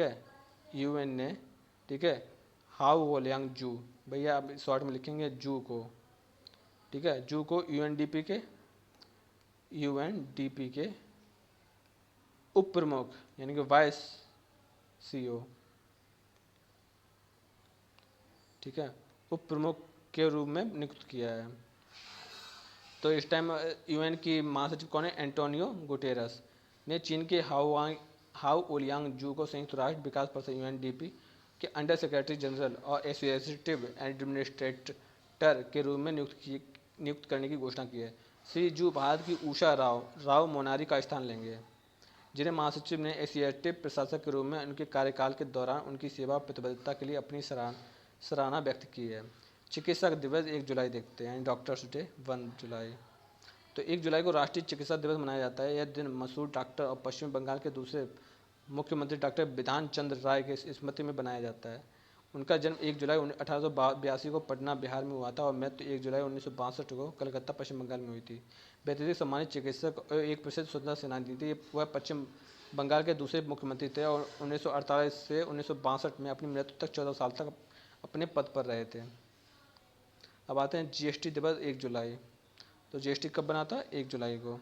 तो जीएसटी को 1 जुलाई को जीएसटी यानी वस्तु एवं सेवा कर दिवस के रूप में मनाया जाता है। इस वर्ष वस्तु एवं सेवा कर के ऐतिहासिक कर सुधार के कार्यान्वयन की वर्षगांठ है। पहली जीएसटी दिवस 1 जुलाई 2018 को नई अप्रत्यक्ष कर व्यवस्था यानी गुड्स एंड सर्विसेज टैक्स के पहली वर्षगांठ को चिन्हित करने के रूप में मनाया गया था। 30 जून और 1 जुलाई 2017 की मध्यरात्रि में जीएसटी लागू किया गया था। वस्तु एवं सेवा कर एक अप्रत्यक्ष कर है जो वस्तुएं एवं सेवाओं की आपूर्ति पर लगाया जाता है और इसने कई अप्रत्यक्ष करों में बदल दिया है जो पहले भारत में मौजूद थे। 29 मार्च 2017 को माल और सेवा कर अधिनियम संसद में पारित किया गया और अधिनियम 1 जुलाई 2017 को लागू हुआ। अंतर्राष्ट्रीय संसदीय दिवस 2023 30 जून को। तो अंतर संसदीय आईपीयू की स्थापना तिथि के उपलक्ष्य में हर साल 30 जून को अंतर्राष्ट्रीय संसदीय इंटरनेशनल डे ऑफ पार्लियामेंट के रूप में मनाया जाता है। यह उत्सव नागरिकों के लोकतांत्रिक अधिकारों को सुरक्षित रखने में संसद के महत्व पर प्रकाश डालता है। 1889 में पेरिस में स्थापित आईपीयू अपने सदस्यों के बीच लोकतांत्रिक शासन, जवाबदेही और सहयोग को बढ़ावा देने के लिए राष्ट्रीय संसदों को एक अंतर्राष्ट्रीय संगठन है। भारत के राष्ट्रपति ने भारतीय चार्टर्ड अकाउंटेंट संस्थान के 75वें स्थापना दिवस समारोह में भाग लिया है। तो भारत के राष्ट्रपति ने भारतीय चार्टर्ड अकाउंटेंट संस्थान के 75वें संस्थापन दिवस पर समारोह में भाग लिया है। तो भारत के राष्ट्रपति श्रीमती द्रौपदी मुर्मू ने 1 जुलाई 2023 को नई दिल्ली में भारतीय चार्टर्ड अकाउंटेंट संस्थान ICAI के 75वें स्थापना दिवस समारोह में भाग लिया। इस अवसर पर राष्ट्रपति ने कहा कि आज का दिवस न केवल चार्टर्ड अकाउंट समुदाय के लिए विशेष है बल्कि लेखा परीक्षा समुदाय के लिए भी विशेष है। चार्टर्ड अकाउंट समुदाय व्यापार जगत का एक मजबूत स्तंभ है जो सुशासन को मजबूत प्रदान करता है। उन्होंने कहा कि अर्थव्यवस्था का सही स्थिति को दर्शाना में उनकी प्रमुख भूमिका रही है। भारतीय तटरक्षक और नौसेना ने राष्ट्रीय समुद्री विरासत परिसर में गैलरी का निर्माण करने के लिए Indian port rail and ropeway corporation limited के साथ समझौता ज्ञापन किया है। भारतीय तटरक्षक और नौसेना ने राष्ट्रीय समुद्री विरासत परिसर में गैलरी का निर्माण करने के लिए Indian port rail and ropeway corporation limited के साथ समझौता ज्ञापन किया है। देखो ये जो हेड है ना, ये लेडीज है, ठीक है, और ये देखो ये IAF, ये है पायलट, मतलब क्या बोलते हैं समुद्र यानी कि ये जो शिप वाले नेवी, ठीक है, आगे देखते हैं। राष्ट्रीय समुद्री विरासत परिषद NMSC का निर्माण, इसका निर्माण लोथल यानी गुजरात के ऐतिहासिक सिंधु घाटी सभ्यता क्षेत्र में किया जा रहा है। भारतीय नौसेना और भारतीय तटरक्षा का उद्भव विषय वस्तु पर एक गैलरी की योजना बनाने, विकास और निर्माण और तथा प्रारंभ किए जाने के लिए 2 जुलाई 2023 को गांधीनगर में भारतीय तटरक्षक और भारतीय नौसेना तथा Indian port railway ropeway corporation limited के बीच एक समझौता ज्ञापन हुआ था, जिसमें चार तीनों ने हस्ताक्षर किए हैं। केंद्र सरकार पत्तन पोत परिवहन एवं जल मंत्रालय के तत्वावधान में लोथल गुजरात के ऐतिहासिक सिंधु घाटी सभ्यता क्षेत्र में राष्ट्रीय सामुद्रिक विरासत परिषद NMSC का निर्माण कर रही है। NMSC परियोजना के लिए आधारशिला प्रधानमंत्री श्री नरेंद्र मोदी द्वारा 2019 में रखी गई, इसमें एक सामुद्रिक संग्रहालय, लाइट हाउस संग्रहालय, सामुद्रिक थीम पार्क,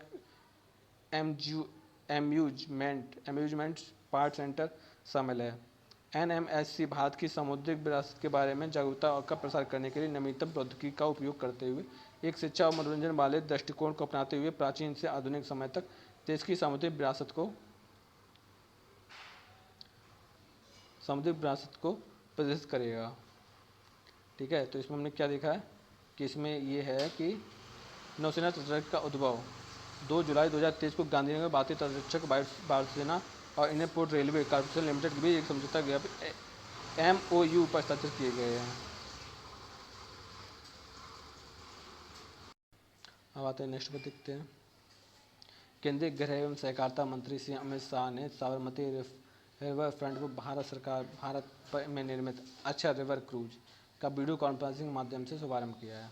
तो केंद्रीय गृह मंत्री अमित शाह ने साबरमती रिवर फ्रंट पर भारत में निर्मित अच्छा रिवर क्रूज का वीडियो कॉन्फ्रेंसिंग माध्यम से शुभारंभ किया है। तो केंद्रीय गृह एवं सहकारिता मंत्री श्री अमित शाह ने अहमदाबाद म्यूनिसिपल कॉर्पोरेशन और Sabarmati river front development corporation limited द्वारा साबरमती रिवर फ्रंट पर भारत में निर्मित अच्छा रिवर क्रूज का वीडियो कॉन्फ्रेंसिंग के माध्यम से शुभारंभ किया है।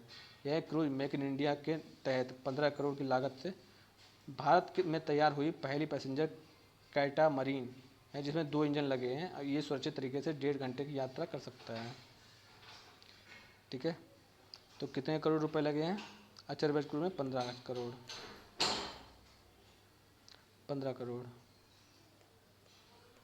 ठीक है, अच्छा रिवर क्रूज 15 करोड़ है, भारत में निर्मित है और अमित शाह ने इसका उद्घाटन किया है। बाद में तैयार हुई पहली पैसेंजर कैटामरीन, ठीक है, इसे लगाता है इंडियाज सेल्फ मेक। कौन सी है? पहली पैसेंजर कैटामरीन।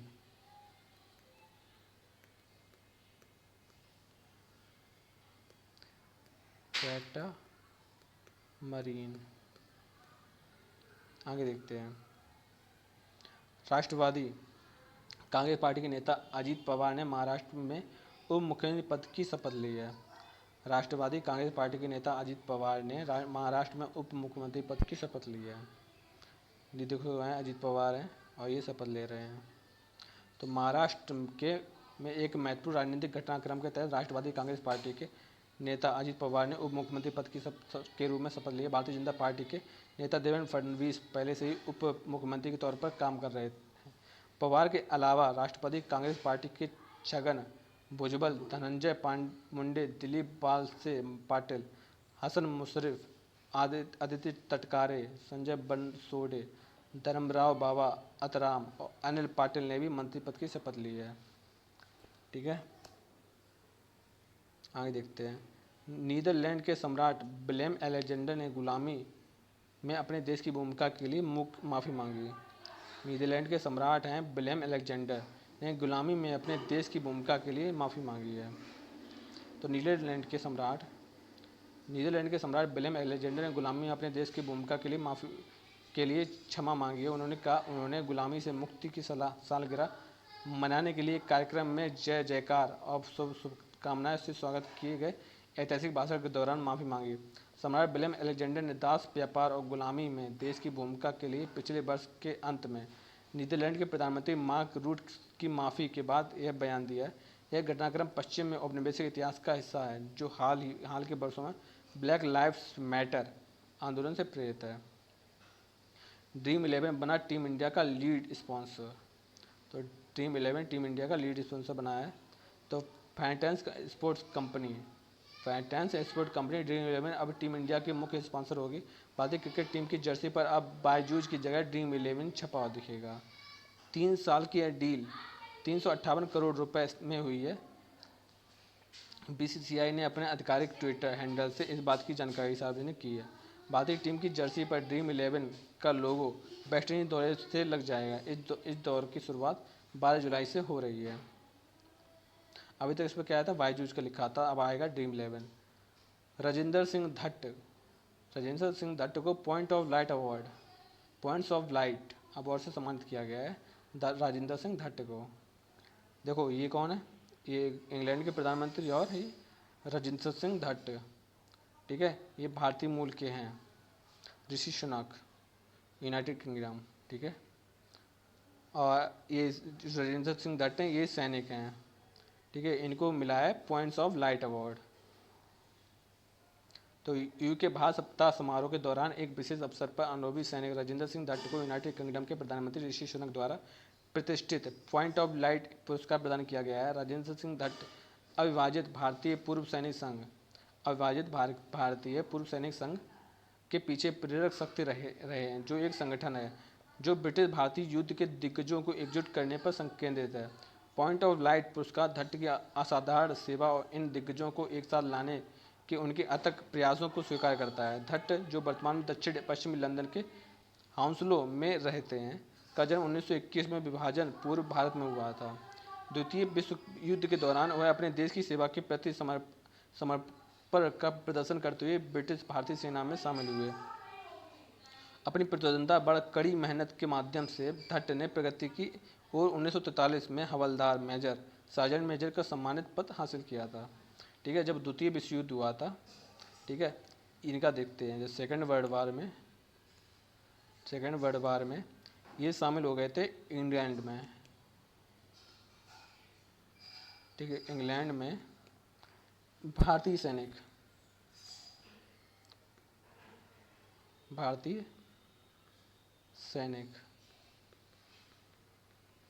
ठीक है, और ये बाद में सर्जेंट भी बने थे वहीं पर, ठीक है। आगे देखते हैं। ऑडी ने गर्नोट डालनर को प्रबंधन बोर्ड के नए सीईओ के रूप में नियुक्त किया है। तो ऑडी, जो गर्नोट डालनर हैं, इनको प्रबंधन बोर्ड के नए सीईओ के रूप में नियुक्त किया है ऑडी ने। ऑडी जो कार है, आपको 000 ये दिखाई देती है ना, ये ऑडी कार है। इसके अब सीईओ हैं गर्नोट डालनर। ये कौन से ऑडी कहाँ की है? जर्मन की है।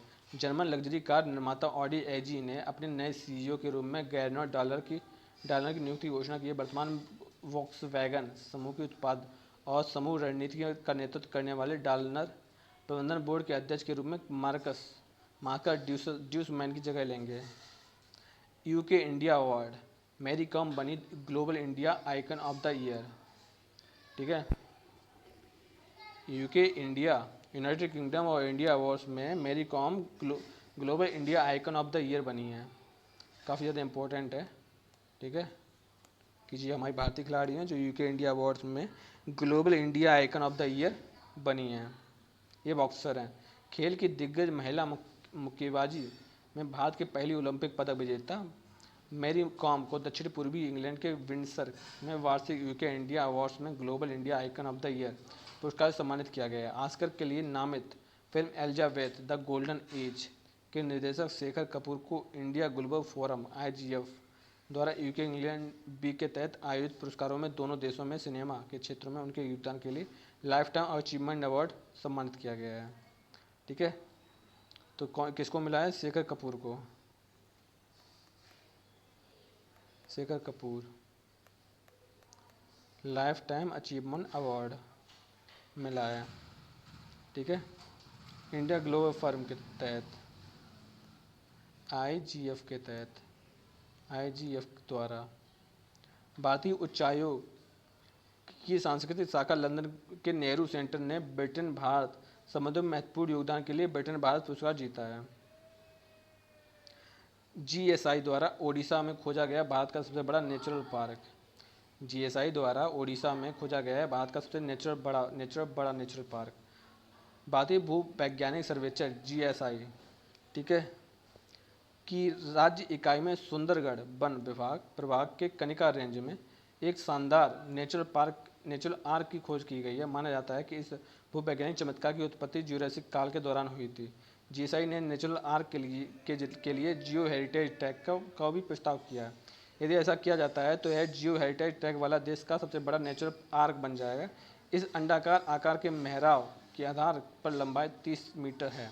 यह 12 मीटर ऊंचा है। नेचुरल आर्क की अधिकतम ऊंचाई और चौड़ाई क्रमशः 7 मीटर और 15 मीटर। वर्तमान में भारत में 2 अन्य प्राकृतिक आर्क हैं, एक तिरुपति की तिरुमाला पहाड़ियों में और दूसरा है अंडमान और निकोबार द्वीप समूह में, ठीक है। तो ये देखो, ये जो दिख रहा है ना गोल गोल जैसा, ठीक है, तो ये कहाँ पर है?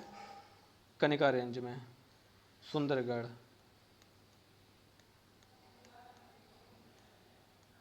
कनिका रेंज,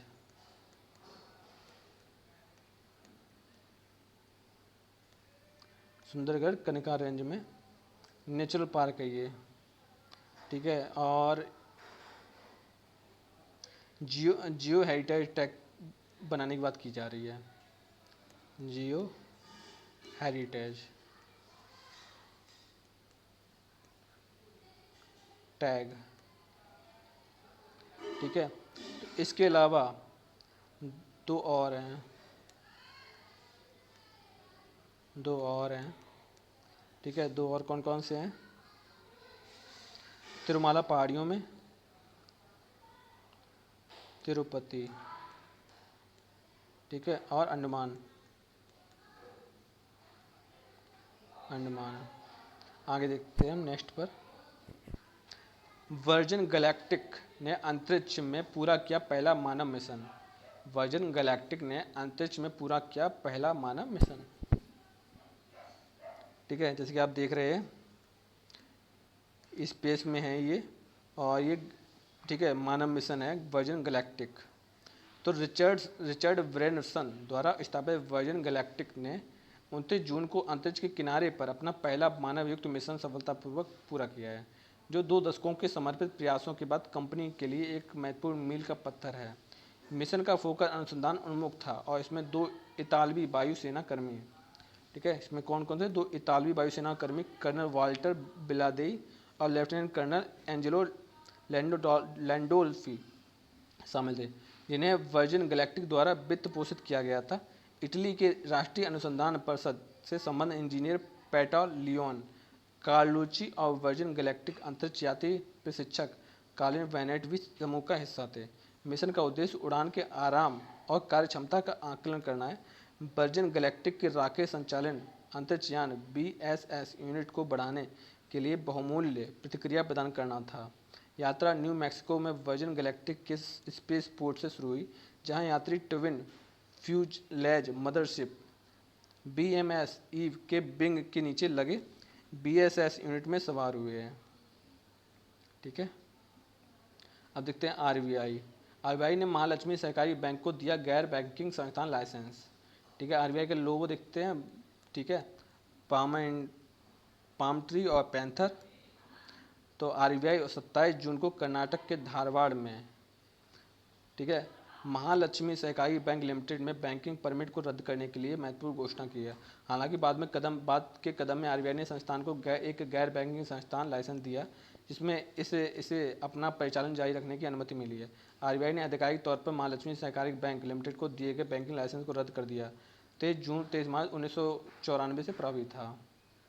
वीजा द्वारा ब्राजील के पिस्मो का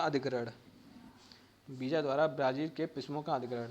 दुनिया की सबसे बड़ी भुगतान प्रोसेसर वीजा ने Brazil K fintech platform Pismo को $1 अरब में खरीदने की घोषणा की है। इस कदम का उद्देश्य लैटिन अमेरिका में वीजा के पदचिह्न को बढ़ाना है और वित्त पोषण में मंदी के बीच इस क्षेत्र में नए सिरे से विश्वास को दर्शाता है। वीजा द्वारा पिस्मो का अधिग्रहण यूरोपीय ओपन बैंकिंग प्लेटफॉर्म टिंक को $2.2 अरब में और ब्रिटिश सीमा पार भुगतान प्रदाता करेंसी क्लाउड को 2021 में खरीदने के बाद कंपनी का पहला अधिग्रहण है। ऐतिहासिक दुबई महिला कबड्डी फाइनल में कोलकाता की टीम जीती है। तो ऐतिहासिक दुबई महिला कबड्डी में कोलकाता की टीम जीत गई है। ठीक है, महिला कबड्डी के लिए एक महत्वपूर्ण दुबई ने भारत की महिला कंपनी कबड्डी जीत गई है। जो पंजाब पैंथर्स और उमा कोलकाता के बीच रोमांचक मुकाबला हुआ था। इस रोमांचक मैच का समापन उमा कोलकाता टीम के चैंपियन के रूप में उभरने के साथ हुआ है। ठीक है, इसमें 1 करोड़ रुपए का भव्य पुरस्कार हासिल किया गया है। पंजाब की टीम ने सराहनीय कौशल का प्रदर्शन किया है और 50 लाख का पुरस्कार प्राप्त करते हुए दूसरे स्थान पर अर्जित की है। महिला कबड्डी लीग द्वारा आयोजित टूर्नामेंट 12 दिनों तक चला है और इसमें भारत की 8 टीमों ने भाग लिया था, जो विभिन्न राज्यों के प्रतिनिधित्व कर रही थी। Delhi Dynamites, Gujarat Angels, great Maratha, Haryana hustlers, Punjab Panthers, Rajasthan Riders, Uma Kolkata और बेंगलुरु हॉक्स ने अंतर्राष्ट्रीय स्तर पर अपना जलवा दिखाया, जिसमें से पंजाब पैंथर्स जीत गई है। ठीक है, आगे देखते हैं। यूकी भांवरी ने स्पेन के मैलोर्का में पहला एटीपी युगल खिताब जीता है। यूकी भांवरी ने स्पेन के मैलोर्का में पहली एटीपी युगल खिताब जीता है। भारत के यूकी भांवरी ने दक्षिण अफ्रीका जोड़ीदार लाइड्स हैरिस के साथ स्पेन में मोलोर्का टेनिस चैंपियनशिप और डबल्स खिताब जीत लिया है। यह यूकी भांवरी का पहला एटीपी वर्ल्ड टूर खिताब है। दोनों खिलाड़ियों ने फाइनल में नीदरलैंड के रॉबिन हेजे और ऑस्ट्रिया के फिलिप ओसवाल्ड की जोड़ी को 6-3 से और 6-4 से पराजित किया। इस सफलता के बाद यूकी भांवरी की एटीपी डबल्स रैंकिंग में सुधार हो गया। स्टीव स्मिथ ने पूरे टेस्ट क्रिकेट में 9000 रन बना लिए हैं। तो स्टीव स्मिथ हैं, उन्होंने पूरे क्रिकेट टीम से 9000 रन बना लिए हैं।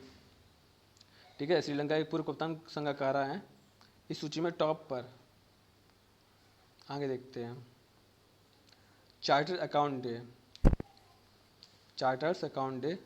तो नेशनल चार्टर अकाउंट डे, जिसे सीए दिवस के रूप में जाना जाता है, जुलाई को institute of charter accounts of India ICAI की स्थापना को उपलक्ष्य मनाया गया है। यह महत्वपूर्ण दिन ICAI भारत के सबसे पुराने और सबसे सम्मानित वित्तीय और लेखा संगठन द्वारा किए गए योगदान को स्वीकार करता है।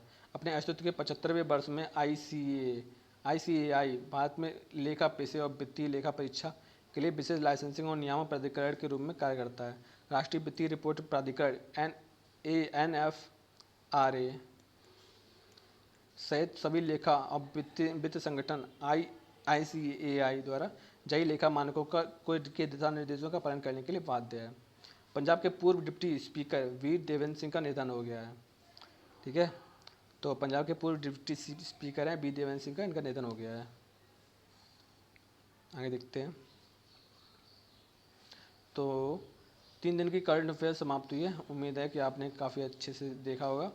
जो भी चीज़ें मैंने बाहर से नोट की हैं, आपको ज़्यादा कुछ नहीं नोट करना है, आपको बस इतनी चीज़ें नोट करके रख लेनी है। ठीक है, ज़्यादा नहीं नोट करने का है, लेकिन जितना भी है वो सॉलिड है। ठीक है, चलो अब चलते हैं, फिर से मिलेंगे कुछ देर बाद।